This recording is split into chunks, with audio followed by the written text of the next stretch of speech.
A group of top GOP lawmakers is demanding that Nancy Pelosi answer for her security decisions leading up to that terrible day of January 6th. Now, in a letter to Speaker Pelosi, the ranking Republicans on several key committees write 5 weeks have passed since the January 6th attack on the Capitol building, and many important questions about your responsibility for the security of the Capitol remain unanswered. End this political charade and work with us to protect the Capitol. My next guest is one of the lawmakers behind that letter. Here now is Nunes, ranking member on the House Intel Committee. Congressman, what decisions did she make in the lead up to that attack that concern you? We don't know because she won't answer the question. Of course, the media is not asking the tough questions. And when they do kind of hint around it, she dodges it. But I know from that morning, I spoke to several Capitol Police officers on the morning of the 6th that they were very concerned. So at the end of the day, she's the mayor of the Capitol. She should take responsibility. And if you notice, this hasn't been talked about either, Laura.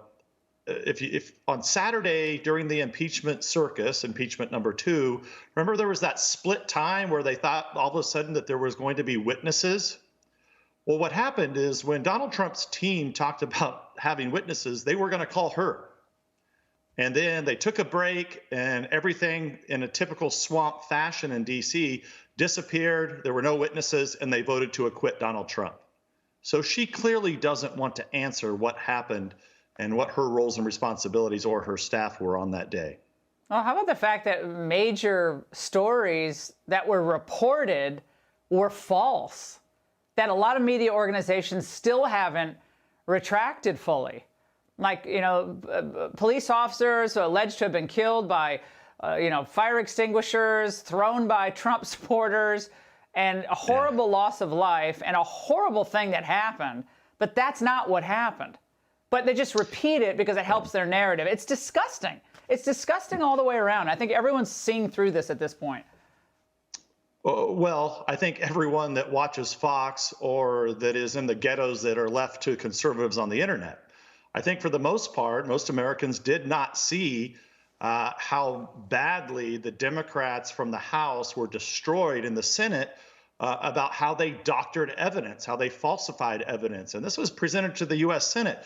This is not normal behavior in the course of the history of the United States of America, but it's become the norm over the last 5 years, as we've seen gone from Russia hoax to a fake impeachment to this was really a debacle, Laura. I hope everybody understands. I said it at the beginning of the show. People should go back and watch that. Yeah. Now, it was a complete disgrace from beginning to end, and it backfired on the Democrats. They knew it, and that's why they backpedaled on the witnesses. Congressman, by the way, Fox 5 is telling us and reporting that the National Guard could remain in D.C. through the fall. So we called every governor's office in every single state to ask if they would allow their guardsmen and women to participate. 13 offices responded that their troops have already been brought home. No state, though, said whether or not they'd keep guardsmen in D.C. through the fall. If it's going to cost $500 million through March, through the fall, it's going to be well over $1 billion. For what reason exactly, Congressman? Well, look, it's nice to see the military out there. They're great guys and women. I mean, thank God that they're there. But the truth is, they don't need to be at the U.S. Capitol. The fact of the matter is the Guard could have been called in. Fences should have been put up before January 6th. We had the intelligence in order to do that.